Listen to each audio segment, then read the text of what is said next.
हमारे समाज आज जो यहाँ पर सब लोग इकट्ठा हुए हैं, यहाँ पे जो भी हमारे मंचासी से बुजुर्ग ब्राह्मण बुजुर्ग लोग हैं उनको मेरा सादर चरण स्पर्श, और जो हमारी यहाँ पर बहनें और माताएं लोग हैं उनको मेरा चरण स्पर्श। वैसे तो मैं यहाँ कन्नौज जिले की बेटी भी हूँ, क्योंकि मेरा मायका जो है वो कन्नौज ही है, और आप लोगों को ये पता ही है कि मेरे साथ जितना भी अन्याय हो रहा है, ऐसा कोई भी राजनेता या ऐसा कोई भी जनप्रतिनिधि नहीं बचा है जिसके पास हम अपनी समस्या या अपनी प्रॉब्लम लेके गए नहीं है। यहाँ के जो भी हमारे जितने भी राजनेता लोग हैं और जो भी हमारे जनप्रतिनिधि लोग हैं, अभी तक ये लोग मेरे घर वोट मांगने और हर कुछ करने के लिए जाते थे। तब तक डॉक्टर अनुपम दुबे बहुत अच्छे थे और सम्मानित व्यक्ति थे। 2021 से लेकर 23 तक, अब 3 सालों में वो इतने बड़े अपराधी, माफिया, इतने गुनहगार हो गए हैं कि अगर उनकी एक कोई पोस्ट निकालता है ना तो उस पर मुकदमा लिख दिया जाता है। अगर वो कोई मेरे घर में अगर सर भी ट्यूशन पढ़ाने आते हैं तो सर पे मुकदमा लिख दिया जाता है।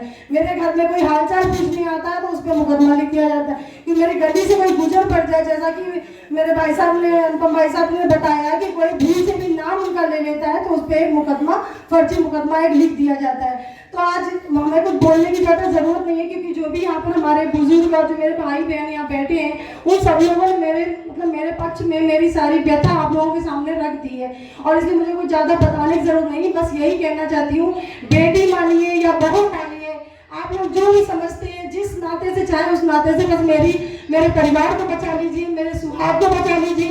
एक बेटी बहू आप लोगों से बस यही एक भेंट मांग रही है कि बस आप मेरी रक्षा करें, आप लोग एकजुट होकर मेरी मदद करें और मेरे परिवार को न्याय दिलाएं। और मेरे हस्बैंड जो 3 साल से जेल में, और वो जेल में कैसे रह रहे हैं वो तो आप लोगों को बताने की जरूरत नहीं। सब आप लोग समझ सकते हैं कि क्या हम पे बीत रही है, क्या मेरे बच्चों पे बीत रही है। मेरे बच्चे भी बड़े हैं, 3 साल से मेरे बच्चे मेरे घर नहीं आए, क्योंकि मेरा बेटा बना, अगर वो पता चल गया कि आया तो उस पर भी एक फर्जी मुकदमा लगा दिया जाए। इसलिए हम 3 साल से अपने पति से भी दूर है, अपने देवरा से भी दूर है, अपने बच्चों से भी दूर है। तो किस बात की सजा हमको मिल रही है? यहाँ पे जो ब्राह्मण लोग हैं, जिन लोगों ने ये बातें करी है कि सब एकजुट है, तो हम यही देखना चाहते हैं, अगर एकजुट है तो मेरी रक्षा कौन करेगा? फिर आप ही लोग तो करेंगे ना। आप लोग एक होकर हमारे लिए आवाज उठाएं और एक बेटी बहू जो भी आप समझे और उसके लिए उनको सपोर्ट करें और हमारे घर को, परिवार को बचाएं। और माननीय जो त्रिपाठी जी हैं, मेरे भाई साहब, उन्होंने जो आप लोगों से बातें की हैं कि आप लोग एकजुट होकर उनका साथ दें,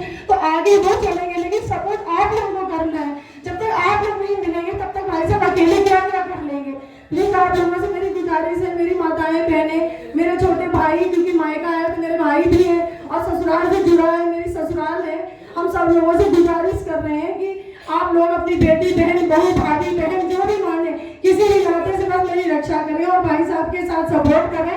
और जो हमारे परिवार को न्याय मिले, भाई साहब ने वादा किया कि न्याय दिलाएंगे, तो भगवान करे वो दिन जल्दी आया और आप लोग हमें न्याय दिलाए। और अपनी समस्या बताने की जरूरत नहीं, क्योंकि मेरे पूरी व्याथा सब भाई बहनों ने, आप जो बैठे हैं, सब ने बता दिए। अब मेरे पास शब्द नहीं है कि हम उनकी बात को टुकरा के आपसे कुछ और कहें। जो उन्होंने बताया है वो एक बात सच है, मेरे घर के साथ यही अन्याय हो रहा है। और पिछली जो लखनऊ में सभा हुई थी, वहाँ पे हमने आप लोगों को बताया था कि मेरा होटल तोड़ दिया गया, ध्वस्त कर दिया गया, जैसा कि बताते तालाब है, ये है, वो है, जैसे करके होटल तोड़ा गया। और मैंने ये भी बताया था कि अब उनकी प्लानिंग मेरे घर को लेके है।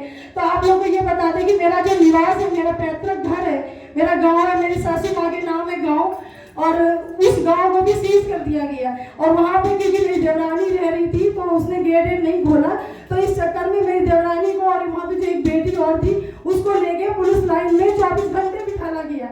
और किस वजह से बिठाया गया? इसलिए कि उसने गेट नहीं खोला। उनको ये कहना है कि उन्होंने सरकारी काम में बाधा डाली। आप बताइए, अगर आपके घर में कोई बच्ची और बहू है और भारी पुलिस बल आके वहाँ पे घेर रहेगा आगे, तो क्या आप लोग गेट खोल देंगे? क्या जिन्होंने ये दोष लगाए हैं कि सरकारी काम में बाधा डालना है, क्या वो लोगों से पूछते क्या उनके बच्चे अगर उनके घर में हैं? और अगर इतना सा पुलिस फोर्स, इतना बल आ जाएगा तो कौन से बच्चा गेट खोल देगा? भाई कोई नहीं खोल देगा। इसलिए उस बच्चे ने अगर गेट नहीं खोला तो उस पर धारा 151 लगाई। 24 घंटे हमको पुलिस लाइन में बैठना पड़ा, क्योंकि परिवार बगल की बेटी थी और वो मेरे घर में थी, मेरी देवरानी अकेली रहती है, इस वजह से। और उसके साथ हमने 24 घंटे बिताए पुलिस लाइन में, और ये कहा गया अभी छोड़ देंगे, अभी छोड़ देंगे। उसके बाद जब वहाँ से निकाला गया कि मेडिकल होगा, मेडिकल कराने के बाद वहाँ पे जाके कोर्ट में उस पर 151 की धारा लगा दी गई, 2 लाख की जमानती लगा के। हमने कैसे वहाँ पर, संडे का दिन था, ना कोई वकील था ना कुछ था, ऐसे तो मनमानी ढंग से अन्याय किया जा रहा है। जो बातें अभी शायद भाई साहब लोग को नहीं मालूम है, इसलिए मैं केवल वो बात बताइए। और जितने भी मेरे साथ अन्याय हुआ है वो तो आप लोग सब लोगों को पता चल ही चुका है। भाई साहब और मेरी दीदी लोगों ने सबने बोला है, तो आप लोग प्लीज मेरी गुजारिश है, बहन बेटी जो भी समझे आप मेरी मदद करें और मेरे भाई साहब का साथ दें, जो कि वो हमारे परिवार को न्याय दिलाने का बीड़ा उन्होंने उठाया है। और हम करते भगवान वो दिन जल्दी आएगी। डॉक्टर साहब आप लोग के सामने आए, एक बहू और बेटी को आपके सामने ना आना पड़े भीख मांगने के लिए। और अगर इतना अगर ब्राह्मण समाज ने करा तो मैं इस बात का वादा करती हूँ और अपने परिवार की तरफ से वादा करती हूँ कि अगर मेरे शरीर की